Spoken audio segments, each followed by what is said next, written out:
네, 그리고 또 이렇게 부부장님이 그 최근에 출간한 네. 책에 보면은 그 부의 시나리오 4가지 시나리오가 있잖아요. 네네. 그게 이제 변수가 성장이랑 물가 이 2가지를 가지고 이 4개의 시나리오를 말씀을 해주셨는데 요거에 대해서 좀 간단하게 좀 말씀해 주시면 좋을 것 같아요. 네.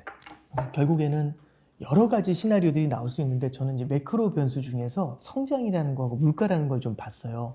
그러면 성장은 2가지가 있겠죠. 저성장과 고성장이 있고 물가도 저물가와 고물가가 있을 겁니다. 그러면 2개가 있고 2개가 있으니까 네네. 고저가 있으니까 4개의 시나리오가 나오죠.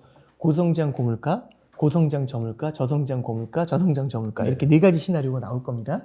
그럼 이 4가지 시나리오에 이 각각이 다 환경이에요. 그러니까 예를 들어 이런 거죠. 우리가 이제 축구 경기를 봅니다.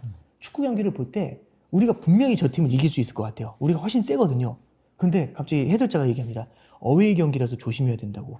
그리고 우천, 비가 오고 있다. 이렇게 얘기를 하고 있어요. 굉장히 큰 변수가 될 것 같다. 이렇게 얘기를 해요. 선수들의 실력은 우리가 압도해주고 이거 똑같은 선수들이에요. 근데 다른 결과가 나올 수 있죠. 왜냐하면 홈 경기가 아니고 어웨이 경기잖아요. 그렇죠. 그리고 멀쩡한 날씨가 아니라 우천이고 경기장 상태가 별로 잔디 상태가 안 좋답니다. 그럼 이제 우리가 이제 좀 불안해질 수가 있잖아요. 그러니까 무슨 말씀드리고 싶냐면 매크로 경제는 환경이에요. 그러니까 고성장 고물가라는 환경, 저성장 저물가라는 환경, 고성장 저물가라는 환경, 이 각각의 환경에 따라서 똑같은 경제 주체가 다른 퍼포먼스를 낼 수도 있거든요. 예, 그래서 저는 그 환경들을 좀 말씀을 드려보고 싶은 겁니다. 그래서 저는 이제 이 4가지 시나리오를 말씀드렸고 4가지 환경 하에서 그러면은 각각의 환경에서는 어떤 자산들이 굉장히 잘했을까? 아까 질문 주신 거하고 되게 네네. 비슷한 게 네네. 그러니까 작년 같은 경우 저성장 저물가였지 않습니까? 네네. 그러다 보니까 주식 시장에서는 주식 전문가시지만 네. 성장주가 강했다. 네네. 그 다음에 당연히 금리가 굉장히 낮은 수준을 유지하니까 채권이 좋았다. 네. 이제 이런 얘기들은 이제 우리가 할 수 있는 거고, 네. 그리고 이제 고성장 고물가 차원에서만 본다면 이럴 때는 가치주들이 좋을 수 있죠. 가치주라는 표현이 맞는지 모르겠습니다만, 그러니까 결국에는 성장 관련 이제 그 중후장대 관련주들, 뭐 조선이라든지 네. 건설이라든지 운송이라든지 이런 네. 쪽이 이제 굉장히 좋을 수 있고, 그 다음에 금리가 올라가니까 채권이 안 좋을 수 있죠. 각각의 환경하에서 자산군들이 어떤 퍼포먼스를 나타내는가, 그걸 한번 제가 일단 정리를 해봤고요. 네. 그게 첫 번째고, 그러면 오케이. 그럼 각각의 국면에서 어떤 게 좋은지를 다 구분을 했는데 네. 그거 어떻게 쓰는데 저는 어떤 말씀을 드리고 싶냐면 지금이 예를 들어 저성장 저물가라고 한번 말씀드려보고 싶은데요. 저성장 저물가 환경에서 그러면 우리는 성장주에 투자해야 된다. 그 다음에 채권에 투자해야 된다. 이렇게 이제 정의를 내렸어요. 네. 그럼 이것만 계속 가져가느냐? 그게 아니라 이 환경이라는 건 바뀔 수가 있습니다. 이번에 우리 홈 경기 했으면 다음에는 어웨이 경기 해야 될 거잖아요. 네. 그러니까 그러면 이런 생각인 거죠. 지금 저성장 저물가 하에 있지만 여기서 계속 남아 있을 수도 있고 그게 첫 번째 시나리오가 되고 두 번째는 저성장 저물가에서 고성장 고물가로 넘어가는 시나리오가 나올 수도 있죠. 아니면 저성장 저물가에서 저성장 고물가로 갈 수도 있고 고성장 저물가로 갈 수도 있고 그러니까 우리는 4가지 시나리오가 나오는 겁니다. 그래서 우리가 어떤 자산에 대한 포트폴리오를 짤 때 그냥 딱 하나의 환경만을 가정을 하고 그 환경에 좋은 자산만 갖고 분산 투자를 했다가는 포트폴리오를 짰다가는 환경의 변화에 대응하기가 되게 어려울 수 있죠. 예를 들어서 제가 주식 채권 분산 투자했습니다. 네. 근데 주식은 어떤 걸 샀냐면 성장주를 샀어요. 그 다음에 채권을 샀어요. 금리가 내려갈 것 같으니까 저성장 저물가에 좋은 거죠. 네. 근데 작년 11월에 백신이 터집니다. 네. 그랬더니 성장주들은 고전을 하면서 가치주가 팍팍 튀어요. 금리가 뛰면서 채권이 고전해요. 그럼 저는 주식 채권 분산 투자했잖아요. 다 깨져요. 이런 느낌이 드는 거죠. 이게 뭐지? 이런 느낌이 드는 거죠. 분산 투자 분명히 했는데 네. 환경이 바뀌었지 않습니까? 그러면 저는 이제 이렇게 생각을 해요. 각각의 환경에 맞는 자산들을 풍부하게 같이 깔아놓고 그러면 주식도 성장주, 가치주 까는 거죠. 네. 채권 같은 경우도 단기 채권, 장기 채권 이런 것들 나눠 까는 거죠. 그러면서 우리가 저성장 저물가에서 어디로 변하게 될지를 한번 생각을 해보는 겁니다. 그렇게 봤었을 때 저는 고성장 고물가로 갈 가능성이 40%인 것 같아. 다른 데보다 네네. 시나리오가 높을 것 같아요. 그럼 네네. 고성장 고물가 쪽에 자산을 깔아놓는 거죠. 그리고 그쪽으로 움직여가는 모습이 나타날 때마다 조금씩 저성장 저물가에 있었던 포트폴리오의 비중을 줄이면서 고성장 고물가의 포트 비중을 늘려가는 전략. 이런 걸 한번 해보면 어떠냐.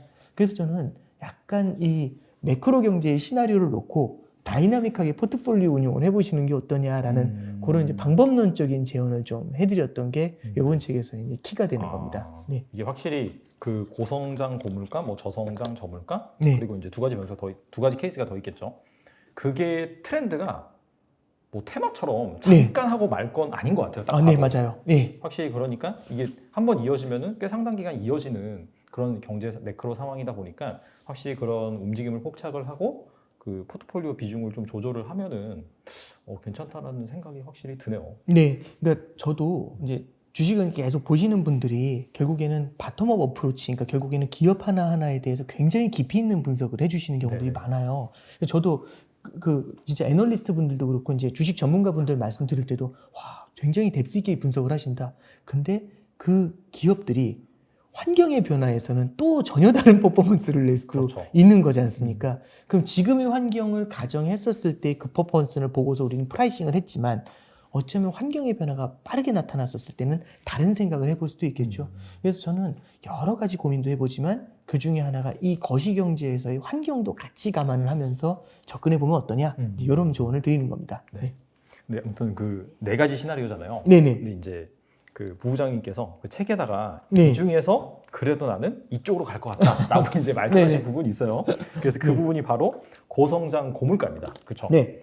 이게 사실 그러면서 또 이제 그 자신은 낙관적인 사람이다. 그래서 이제 그렇게 말씀하셨는데, 근데 이게 그런 게 있어요. 제가 이제 주식 잘하시는 분들, 네. 돈 많이 버시는 분들 공통점이 뭐냐면은 낙관적이에요. 기본적으로. 네. 어차피 경제는 성장한다. 네네. 그래서 약간 좀 그런 것도 있는 것 같은데, 그래서 좀 이 시나리오에 대해서 좀 더 이제 구체적으로 네. 좀 여쭙고 싶어요. 네. 이게 이제 고성장 고물가로 간다. 그 근거에 대해서 좀 말씀해 주세요. 네, 저기 이제 제 친구들도 그걸 이제 얘기하더라고요. 야, 되게 너무 공격적이지 않냐? 이제 이 얘기하시고 솔직히 말씀드리면 이 내가 낙관적이라는 말씀드리는 이유가 굉장히 어느 정도는 좀 낙관적인 저의 기대도 반영을 했기 때문에 기대라는 거는 어쩌면 제가 논리적으로 설명하지 못하는 부분들이 분명히 존재하지 않습니까? 네네네. 그래서 저는 이렇게 이제 말씀드리고 싶어요. 첫 번째는 기대가 상당 부분 반영이 됐다. 낙관적인 시각이 들어가 있다. 그래서 어쩌면 비현실적일 수도 있다라는 말씀을 일단 첫 번째 깔고 들어가는데 네네. 이렇게 볼게요. 첫 번째는 고성장 고물가라고 해서 옛날처럼 20% 성장하고 이런 걸 말씀드리는 게 아닙니다. 지금 레벨보다 한 단계 레벨업되는 성장. 그러니까 이렇게 보죠. 금리를 한번 볼게요. 지금 저금리잖아요. 네. 금리가 지금 연 1%, 1.2% 이래요. 지금 만약에 금리가 2.5%면 어떨까요? 고금리죠. 지금 시각에서 두배 봤을 때 이상이니까 그렇죠. 엄청 고금리죠. 네. 근데 옛날에 봤었을 때 2.5%면 초저금리죠.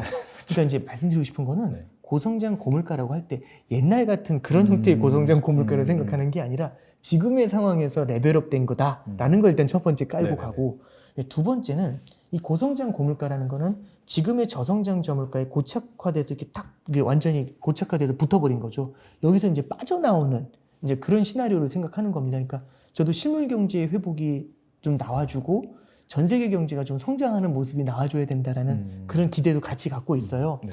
그럼 이게 과연 가능하냐? 왜냐하면 글로벌 금융위기 이후 벌써 13년째 저성장 저물가의 늪에서 헤어나지 못하고 있었거든요. 그렇죠. 그러면 이제 우리는 이런 질문을 던질 수 있을 것 같아요. 연준이나 아니면은 미국 행정부도 마찬가지죠. 전 세계 중앙은행도 마찬가지인데 이분들의 이제 가장 큰 미션 중에 하나가 성장을 만들어내는 것도 되게 중요한 미션 중에 하나예요. 그럼 13년 동안 왜 성장을 만들지 못했을까라는 생각을 해볼 수가 있는 거죠.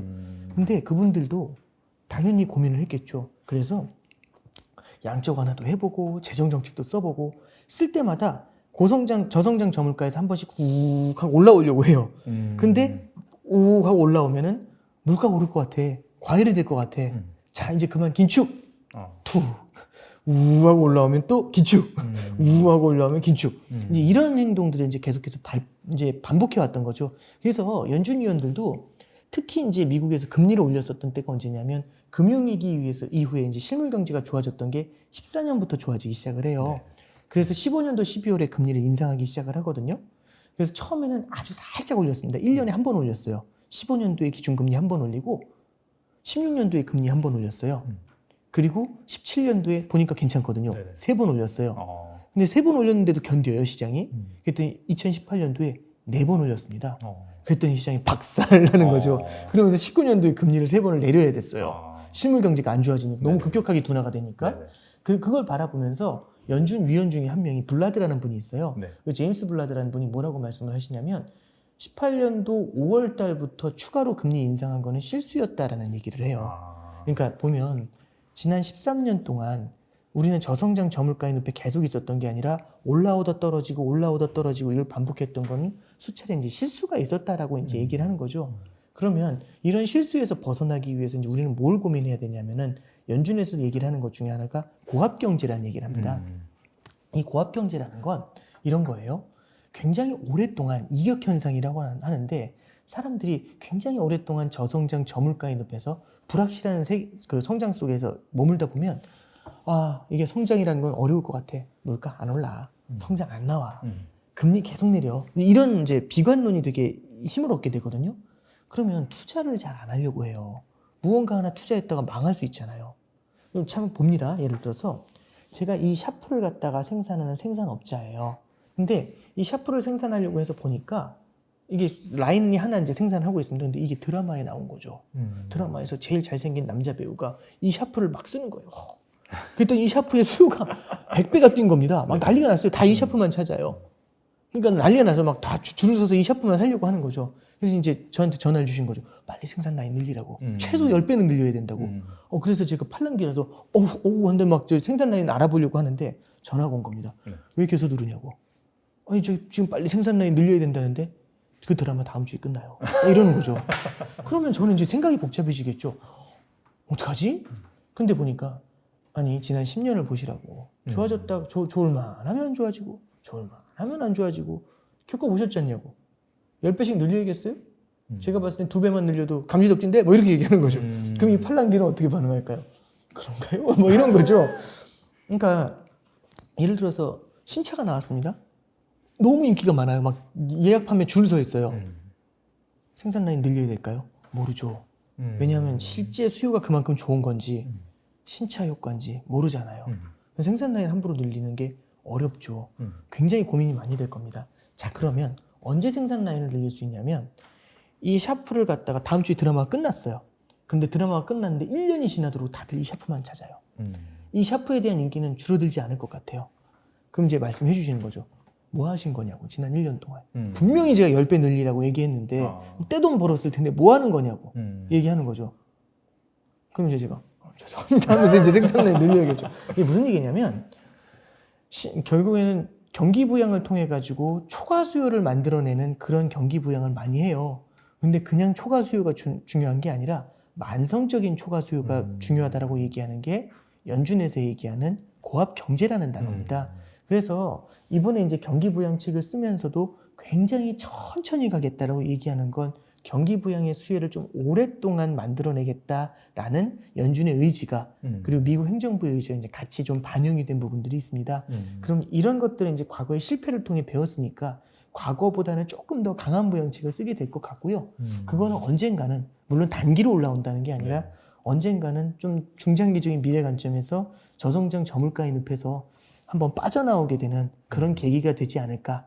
네, 그런 이제 말씀을 드리면서 고성장 고물가 쪽으로 한 단계 레벨업이 되는 부분도 생각해 봐야 된다. 이런 관점에서 이제 내용을 적었던 겁니다. 그럼 글로벌 금융위기 이후에 사실 한 번도 고성장을 제대로 이뤄낸 적이 없잖아요. 네. 사실 그러다 보니까 지금까지 또 정책도 계속해서 뭐 성공하는 듯 하다가 실패했고 네. 이번엔 정말 성장을 시켜보겠다. 네. 약간 좀 그런 연준의 의지가 좀 작용을 할 것 같다. 그렇게 네. 이해할 수 하면 될 것 같고 네. 근데 이제 문제는 그거잖아요.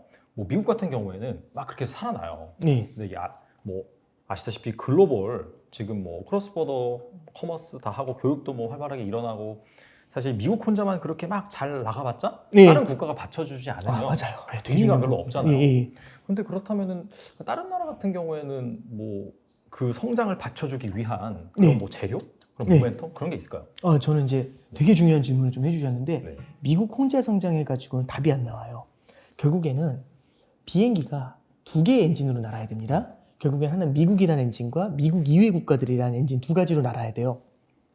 미국 하나만 날면 미국이라는 엔진이 긴축 한 번만 하잖아요. 미국이 금리 올리면 유일하게 엔진 하나로 나는데 그 긴축 때문에 엔진이 훅 꺼져 버리는 거죠. 그래서 항상 2가지 엔진이 같이 작용을 해줘야 되는데 그래서 저는 이제 국제 공조라는 게 되게 중요한 것 같아요. 이것도 되게 추상적인 개념처럼 들리지만 금융위기 이후에 있었던 수많은 이제 금융시장에 이제 그 출렁임이 있었을 때 거기서 이제 항상 그 위기를 극복할 때는 국제 공조라는 게 항상 존재를 했었어요. 네. 미국 혼자만 사는 게 아니라 다른 국가들도 성장을 같이 만들어낼 수 있게 여건을 조성을 해주는 거죠. 그래서 지금 보면은 G20 정상회담 같은 거 네. 이런 걸 좀 눈여겨보고 있는데 거기서 가장 많이 나오는 게 뭐냐면은 첫 번째는 글로벌리 경기 부양책을 같이 쓰는 것에 대한 얘기들을 좀 많이 하고 있고요. 두 번째는 그 이머징 국가들, 신흥국들 같은 경우는 달러 부족 현상이 좀 많이 나타나곤 해요. 그래서 미국에서 긴축을 혼자 하잖아요. 저만 좋아졌다고 저만 긴축하면 다른 나라에서 자금 빠지면서 막 난리가 나거든요. 네. 그래서 이런 긴축 발작 같은 데 대비하기 위해서 신흥국들한테 달러를 갖다가 제공해 줄 수 있는 그런 여지들을 만들어 줍니다. 그러면 미국만 금리를 올려가지고 흔들리는 게 아니라 다른 국가들은 달러를 어느 정도 확보했기 때문에 경기 부양을 할 수 있는 여력이 생겨날 수 있죠. 그래서 그 국제 공조에 대한 실마리들 이런 것들을 조금 어느 정도는 좀 제공을 해주게 될 것 같아요. 그래서 이 부분이 아직 구체적으로 나와 있는 건 아니지만 지금 이번에 재무장관 G20 재무장관 회담부터 SDR이라는 게 있어요. 달러를 인출할 수 있는 인출권 같은 거거든요. 예, 그런 것들부터 이렇게 조금씩 제공해주는 그런 흐름이 나타날 겁니다.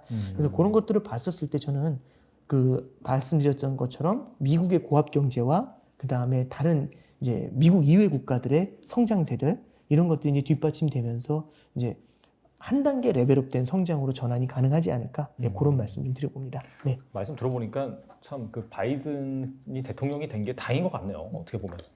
네. 그 공조 이런 쪽 측면에서 네. 트럼프는 좀 네. 그러니까 저도 좀 뭐 이제 어느 뭐 정치색이 있는 건 아니지만은 그래도 이제 바이든 행정부에서 특히 이제 옐런 재무장관이 국제 공조에 대한 인식이 굉장히 강해요. 네, 그런 점들은 저는 좀 필요한 인식이 아닌가 생각을 합니다. 네. 알겠습니다. 그리고 이제 또 서적에 보면은 또 논 US 국가 중에서 중국의 역할이 또 중요하다는 네, 그런 그렇습니다. 말씀을 해주신 것 같아요. 그래서 이제 중국이 이제 아무래도 최대 소비 국가로 뭔가 네. 좀 그게 두각을 나타내야지 좀 같이 성장할 수 있는 거 맞습니다. 아니냐 그렇게 말씀해 주셨는데 혹시 그 이유가 있을까요? 지도를 딱 펴놓고 보시면 네네. 전 세계에서 소비할 수 있는 곳이 어딜까? 그럼 미국이 소비를 제일 강하게 하거든요. 근데 미국 혼자 소비하면 미국 혼자 성장이잖아요. 그러면 미국 같은 경우는 소비로 성장하려면 부채를 계속 늘려야 돼요. 근데 부채가 굉장히 많이 늘어나 있지 않습니까? 그럼 미국 같은 경우도 어느 정도 한계에 부딪힐 수 있고요. 그 한계 때문에 무너졌던 게 글로벌 금융위기예요. 그러면 미국 말고도 유럽이란 나라도 있고 일본이란 나라도 있는데 둘 다 소비가 그렇게 강한 편은 아니에요. 그렇죠. 뭐 어디가 소비가 강한가 해서 보면은 중국 같은 경우는 이제 소비를 할 수 있는 그래도 여력이 있는 거 아닌가라는 이제 느낌을 받게 하는 거죠. 그래서 중국의 내수 성장이 어느 정도는 좀 중요한 포인트가 되지 않느냐. 그래서 미국의 소비도 굉장히 커져야 되지만 중국의 소비도 같이 커져야 지금 결국에는 저성장 저물가라는 거는 소비가 일어나지 않기 때문에 글로벌리 소비가 부족하기 때문에 나타난 현상이에요. 그럼 누군가가 소비를 해줘야 되거든요. 그럼 거기에 대한 후보군이 중국이 돼주는 거고 중국 같은 경우는 인구가 그렇게 많은데도 불구하고 결국엔 계속해서 수출로 먹고 살았던 거지 않습니까? 그럼 이쪽에서도 이제 내수 성장에 대한 그런 기운을 가져가게 됐을 땐 국제공조에서는 굉장히 중요한 실마리가 되지 않나. 그래서 이쪽의 내수가 되게 성장하는 게 필요하다. 그런 관점에서 말씀드립니다. 네. 그러면은 미국과 중국이 네. 그 두 G2가 소비를 좀 많이 늘려주고 네. 그렇게 된다면은 사실 우리나라 입장에서는 어떻게 보면은 그 스토리로 간다라고 하면 네네. 확실히 좀 수출 관련된 기업들이 좋을 수밖에 네, 없겠네요. 우리나라 같은 경우도 좋을 수 있겠죠. 그리고 이제 중국이 이제 성장을 하게 된다라면 우리나라 같은 경우도 어느 정도는 내수 쪽에도 포커스를 좀 둘 수가 있을 것 같아서요. 그러니까 저도 이렇게 말씀드리면 되게 꿈 같지만 낙관론이라는 말씀을 이제 전제에 깔고 간 거는 이제 우리나라가 되게 잘 됐으면 좋겠다라는 생각을 어느 정도는 좀 담고 있어요. 네. 그러려면 당연히 미국과 중국의 공조 이런 것들 둘이 전쟁을 하면 우리나라한테 좋은 건 아니지 않습니까? 그렇죠. 네, 그런 것들을 한번 좀 고민해 볼 필요가 있습니다. 실제로 2018년도에 막 미국, 그랬죠. 중국 무역 분쟁 때문에 네. 우리나라 증시가 진짜 안 좋았어요. 네, 그렇죠. 무역 분쟁이 굉장히 컸죠. 네. 무역 분쟁이라는 건 결국에는 둘의 G2의 분쟁이지만 오히려 이제 새우등 떠지는 그림인 거죠. 예. 그래서 저도 그런 것들보다는 분쟁, 그러니까 국가 간의 분쟁의 이면에는 국제 공조라는 게 있다. 그렇게 한번 생각해 볼 필요가 있습니다. 알겠습니다. 오늘 나와주셔서 너무 좋은 말씀 많이 해주셨는데 네. 그 부부장님이 어떻게 이렇게 공부를 해서 이 경제 관련해서 이 매크로 사항을 잘 알고 잘 이해를 하는지 되게 궁금하거든요. 그리고 요즘 또 이제 워낙 경제나 뭐 투자 관련돼서 공부하시는 분들이 많은 걸로 알아요. 네. 그래서 그분들한테 뭔가 네. 공부할 수 있는 팁을 주신다면은 아, 예. 네. 저는 그러니까 사이다 경제가 기본적으로 갖고 있는 그 장점이 그때 당시에 그 대표님도 얘기해 주셨던 것 중에 굉장히 공감을 많이 했던 건 이제 공부를 좀 이제 결국에는 대중적인 경제 스터디 이런 걸 좀 강화하겠다 이 말씀해 주셨고 저도 거기에 굉장히 공감을 많이 했었어요. 그리고 그때 당시 인터뷰도 어떤 식으로 공부를 해야 되는지, 어떤 식으로 공부를 해왔는지 여기에 대한 말씀을 좀 많이 드렸었는데 뭐 이제 긴 말씀보다 그냥 포인트만 잡아서 말씀드리면 꾸준함이 제일 중요하고요. 관심이 되게 중요합니다. 관심과 꾸준함이 딱 붙었을 때에는 제 생각에는 거기서부터 이제 점점 실력이 더 늘어나는 것 같아요. 관심이라는 건 옛날에 안 보이던 것들이 공부를 통해서 조금 더 나타나 보이게 되거든요. 그럼 더욱더 관심이 커져요. 그래서 저는 이렇게 생각을 합니다. 관심을 끌기 위해서는 일부라도 먼저 투자를 해보자. 근데 이게 많은 금액을 투자하게 됐었을 땐 관심의 영역을 넘어서 집착이 돼버립니다. 그래서 저는 그렇죠. 그래서 공부를 시작하고 싶다고 하시면 관심의 차원에서는 투자를 일부 시작해 보시는 거. ETF도 좋고 펀드도 좋고 주식도 좋습니다. 근데 한 종목만 투자하는 게 아니라 여러 종목을 투자해 보셔야 각각의 흐름들을 같이 좀 볼 수가 있는 것 같아요. 그래서 투자를 한번 분산 투자를 시작해 보시라는 걸 첫 번째 말씀드리고, 분산 투자를 통해서 각 자산들이 오르고 내리는 모습들 보면서 오늘 올랐네, 내일 떨어졌네, 이게 중요한 게 아니라 왜 올랐을까, 왜 떨어졌을까, 이거를 자신만의 방식으로 계속 한번 찾아보는 게 중요한 것 같아요. 그럼 웹서핑을 하게 되거든요. 내 돈이 들어가 있기 때문에 수고스럽지만 웹서핑이 시작이 됩니다. 웹서핑을 하는 과정에서 굉장히 많은 언론들의 보도를 보게 되고요. 거기서 굉장히 많은 자료들을 접하실 수 있을 거예요. 그렇게 접한 자료들을 가지고 저는 이제 거기서부터 이제 다른 영역이라고 생각하는데 굉장히 힘든 부분이긴 합니다만 글을 써보는 것도 되게 중요하고요. 그걸로 글을 써보면 글 쓰기 전에 읽은 건 그냥 휘발이 되는데 글로 남기게 되면은 아까 뭐라고 했었지? 하면서 다시 한번 보게 돼요. 그럼 2번 보거든요. 그럼 복습 효과가 저절로 생기는 겁니다. 글로 쓰는 거, 글로 정리하는 거 첫 번째 필요한 것 같고요. 두 번째는 글로 정리한 거를 실제로 누군가하고 대화해 보는 것도 되게 중요한 것 같아요. 저는 이제 업무 자체가 이제 강의를 하는 업무가 좀 많아서 그렇게 읽고 글로 썼던 거를 강의를 했었어요. 그럼 저절로 그 순간순간에 대한 기억들이 남아있게 되거든요. 3번을 반복한 거잖아요. 그러니까 저는 그럼 이제 그거는 당신이 운이 좋아서 그런 거고 이렇게 생각하실 수 있는데, 첫 번째는 블로그를 운영해 보시는 게 좋은 것 같아요. 아무도 안 보잖아요. 안 봐도 상관없어요. 저도 처음에 할 때 3명 보고 그랬거든요.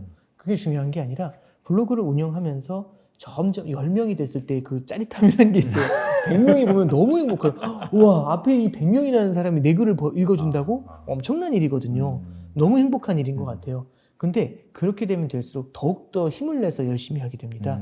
그래서 저는 그렇게 좀 블로그 같은 거 운영해 보시는 거, 그 다음에 이제 스터디 같은 것들, 뭐 사이다 경제에서도 아마 많이 하실 텐데, 그런 스터디 같은 것들을 통해서 뭘 할 수 있냐면 제가 공부한 걸 대화를 할 수가 있어요. 그런 대화를 통해서 저는 한 번 더 제가 공부한 거를 새겨놓게 됩니다. 그런 것들이 계속해서 그렇게 읽고 쓰고 말하고 한 게 계속 쌓이면 영어 공부하는 거하고 똑같죠. 읽고 쓰고 말한 걸 5년 하면 늘지 않겠습니까? 저는 그래서 금융에 대한 공부도 관심에서부터 시작을 해가지고 꾸준하게 진행을 하는 것들, 이게 가장 큰 핵심 포인트가 아닌가, 좀 그렇게 말씀드립니다. 이게 확실히 내가 이제 공부한 다음에 어디다 이제 써먹는 게 중요한 것 같아요. 네, 그렇죠. 특히나 이제 뭐 강의야 뭐 사실 강의를 할 수 있는 뭐 분이 할 수 있는데, 방금 말씀하신 스터디 같은 경우에는 뭐 누구나 만나서 그 주제에 대해서 관심 갖고 얘기할 수 있으니까 그게 정말 중요한 것 같네요. 근데 오늘 오건영 부부장님 나와주셨는데, 뭐 사실 수많은 그런 경제, 뭐 시나리오, 전망 이런 것들이 나오긴 하는데 그게 또 맞을 때도 있고 확실히 안 맞을 때도 있고, 그게 맞습니다. 근데 이제 그럼에도 불구하고 우리가 향후에 어떻게 될 거다라고 이제 전망을 하고 시나리오를 쓰는 이유가 뭐 아시다시피 그게 이제 맞을 수도 있고 안 맞을 수도 있는데, 맞지 않다면 우리가 어떤 식으로 갈 거냐, 그런 차원에서도 사실 시나리오를 쓰는 게 또 있긴 하거든요. 그렇기 때문에 또 이렇게 부부장님께서 최근 출간하신 책에 4가지 시나리오를 제시를 해주셨어요. 그래서 뭐 부부장님 같은 경우에는 고물가, 뭐 고성장 그런 쪽으로 갈 가능성이 있다. 본인은 이제 그렇게 생각하신다. 낙관론적인 관점에서 말씀하셨지만은 또 아닐 수도 있거든요. 네, 그렇죠. 그렇기 때문에 그런 시나리오를 여러분들 보신 다음에 또 자기가 동의하는 그런 부분이 있을 거예요. 네. 그래서 그런 부분대로 만약에 이렇게 간다면 나는 어느 쪽 자산 비중을 늘려야지. 자, 이런 식으로 잘 활용을 하면 좋을 것 같습니다. 근데 오늘 나와주셔서 너무 좋은 말씀 해주셨는데 다음에 한번 또 기회가 되면 또 모실 수 있도록 하겠습니다. 네, 감사합니다. 신한은행 IPS 그룹 오건영 부부장님이었습니다. 감사합니다. 네, 감사합니다.